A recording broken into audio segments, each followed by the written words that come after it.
Hello again. It's me, my green-orange hands. Greetings from down here once more. Yes, I had other things to do in the last few days. The weather was nice.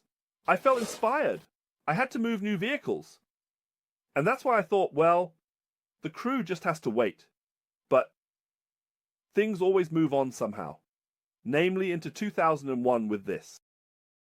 What a piece of junk. Yes, this is a UX. So Umarex NXG APX. Yes, what a pump. And I found that quite literal this time. So we are dealing with, let's call it a rifle. So already after the first unboxing in 2001, I think you can hear it.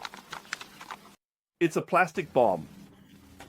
I know quite a few where the stock is completely made of plastic, but here it feels like everything is somehow made of plastic and is child's play.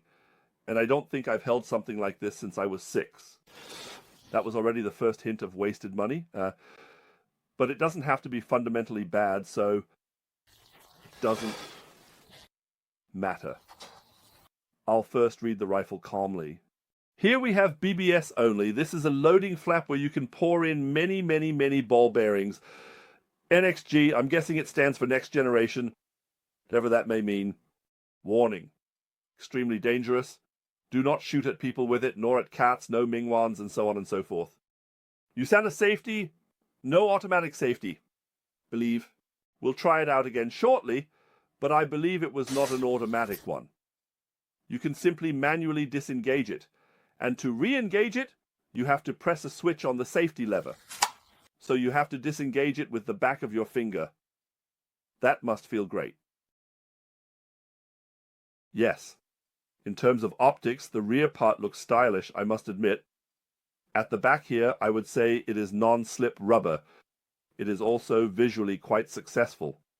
Yes, the bad part is actually that everything is somehow hollow at the front. There is indeed a sight rail on top. The results? Well, how should I put it? I shot with the red dot sight because the scope didn't come together tightly enough to really be able to hold it. Then I dug out a red dot sight that can really be tightened down. Then the whole thing, the entire plastic housing wobbles, which is why you can also move the whole part up there. So much for the topic of accuracy. The second point regarding accuracy is BBS. So steel round balls go into this loading flap. When steel round balls are in play, then we know the barrel cannot be rifled. And consequently, accuracy is a word that should not be used in the same sentence with this weapon. Steel round balls have no accuracy. I know that the steel round ball fans say, but you can easily hit a melon 10 meters. My God. So if they somehow shoot 10 shots through the same hole, then we're talking about accuracy. That is not achieved with steel round pellets. It is achieved with Diablo pellets. Yes. There isn't much to say here. It's just a plastic stock that feels like a plastic stock. I mean, I can hold it like this. That says a lot. The trigger guard is part of the same. The trigger blade is made of plastic and not very good. The forearm, yes, is actually just made of a bit of shell because the rest is used for pumping.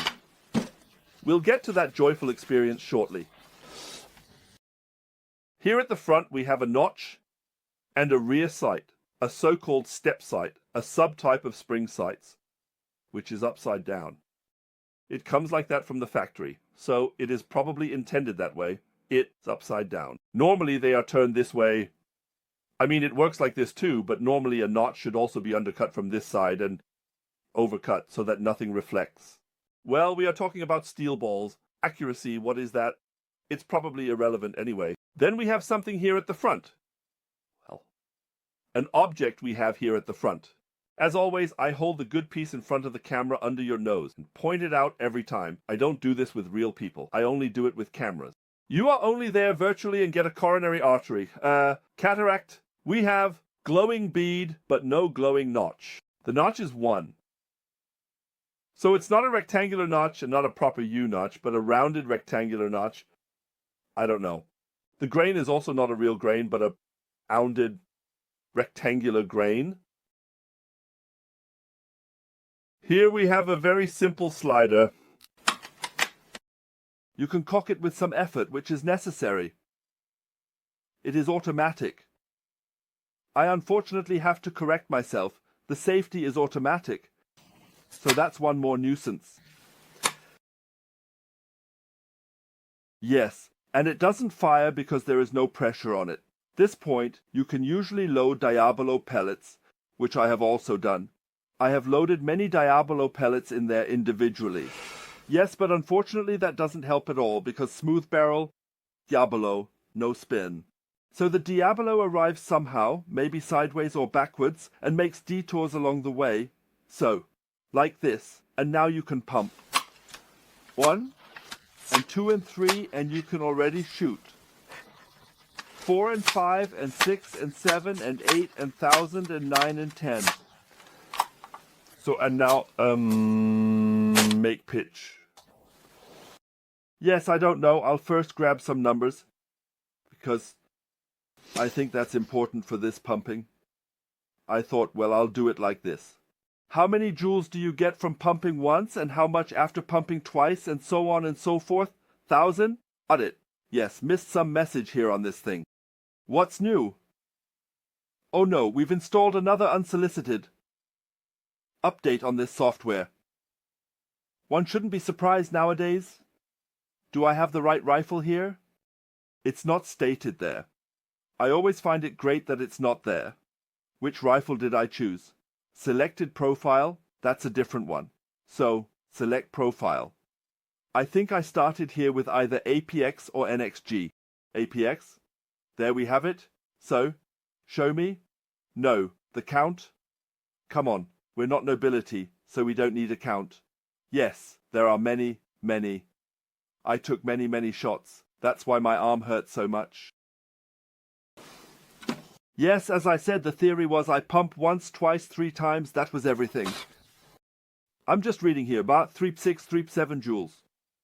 4.2, 4.5 joules, 3.8, 3.5 joules, 4.4, 4.3, 5.5, 5.1, 5.1, 4.9, 5.7, 5.1, 5.2, 5.0, 5.0, 4.7, and 75.1, 5.2, 5.0, 5.0, 4.7, and so on. This means that it's not the case that you clearly exceed 5 joules. Let's see, represent the whole thing graphically again? 2001. Yes, that's how I pump myself up, starting from very little. Unfortunately, these are displayed in M per S here, so you can reach nearly 150 ms with Diabolo pellets. I didn't even measure it with round balls.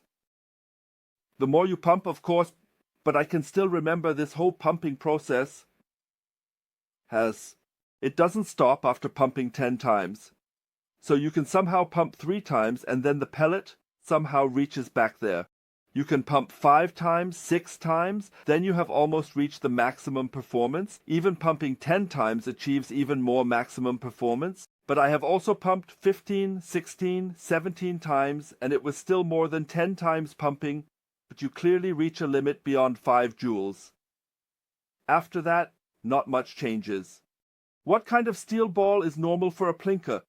Steel round balls do not seal the barrel. They cannot do that.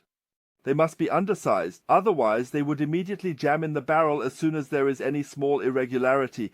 It deforms immediately, can be pressed into the grooves. With steel, that doesn't work. Therefore, air always hisses out somehow beside it. I also don't think it is significantly restricted for Germany, but depending on the size of this pump that is inside, there comes a point when it's over.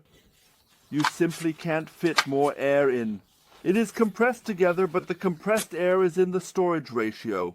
But that only works as long as the pump can really generate more pressure. Yes, and beyond a certain size, as I said, it's over. Yes, that was it. And now let's take a look at the shield half. 2001. Yes. These are Diabolos that are shot through a smooth barrel, and as you can see from the hole shape, have arrived in very different ways. Let's put it that way. Yes, what is the worst of all? Well, I have, of course, used them as always. You know the game. The worst of all is simple. Now you have to imagine I will now put a Diabolo in here. And it already floats to the ground. So we put a Diabolo in here in such a way that it actually falls in here. The groove is shaped in such a way that a Diabolo inevitably falls in incorrectly. Next to it, on top of it, underneath it, and if possible, it also plops into the opening for the steel balls. Then we close the box here again. I hope. Tell me, Yaske Mui. Am I too stupid? Yes, I am too stupid. You can't insert balls with the thing closed. That doesn't work. A physical, fundamental realization just hit me. So now I have placed a Diabolo in close the shop again. Of course, you can also pump first, but it's sealed. This means the 2001 of the compressed air will only be stored once it has been tensioned. 4, 5, 6, 7, 8, 9, 10, 11, 12. I don't know if more will fit in now. So, and then you somehow use the back of your index finger without a glove to disengage the good piece. Yes, now we will take 100 shots. That means you have pumped 1,000 times. I don't know how many shots I have taken during the test shooting with this thing. I would say that it was 50, just estimated like that. It could have been more, about 50. If I pump an average of 10 times, that's 500 times pumped. If I were to take 100 shots, it's practically nothing for a sport shooter, I would have pumped 1,000 times. I certainly remember that afterwards I knew what my arm had done that day. And good heavens. What usually happens is filling steel round balls in here. I don't know how many, as many as fit, and how it is with most steel ball plates. Somewhere in here is probably a magnet. You have to hold it up like this, and then exactly one drops in. A ball drops in here. This works quite well, by the way. So you make a click-click and have the next ball in. This is controlled by a magnet, which is why it doesn't work with lead round balls. You can already see, I mean, you probably can't see it because I'm cutting everything off again. Grimacing face. Yes. My God. That may be a great thing for the 5-year-old. The American 5-year-old. He somehow gets a can of round balls and is busy for the rest of the day. Besides, he comes out of it with such a left arm over the years. But as an adult, since you could make more bang than pumping, it's a total disaster. I have read people in forums who think the thing is really great, and of course I wish them that. That's how it is. Different people have different needs. Some need something for pumping, others need something for hitting, and preferably PCP as well. And price doesn't matter anyway. Whoever likes it should enjoy it. I think it's a total disaster.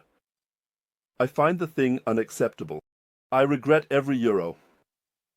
No, that's not true. Wouldn't say I regret every euro because I was entertained. I had, how should I put it, fun might be the wrong word, but I was occupied. I learned about a completely new system that I hadn't had in my hands before. That's what this channel is about, things I haven't had in my hands yet, something new so that I see something new. I don't care about mainstream guns that have a lot of clicks. That is completely irrelevant to me. I prefer something quirky that I find interesting. And if it also gets clicks, great. Yes, and in this case, you know folks, honestly, you can save the money. And on top of that with the smooth barrel.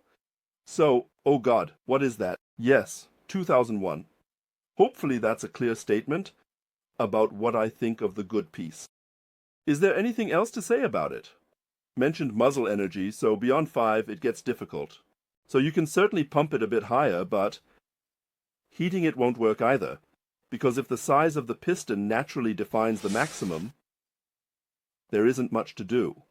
An optical sight is of little use with steep balls anyway. I would say a red dot sight maybe, so you can at least see the target, but a scope on this is just ridiculous. Just this sound that says it all. Yes. Yes. Terrible. Completely terrible. Terrible plastic thing, useless for anything. Not even good as decoration because it is truly hideously ugly. And you can see up close, you see, it's all just cheap. Unfortunately, no fingernails with which I could tap on it, but you can see it's plastic.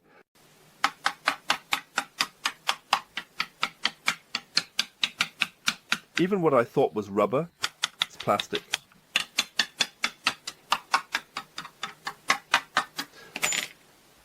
Disaster.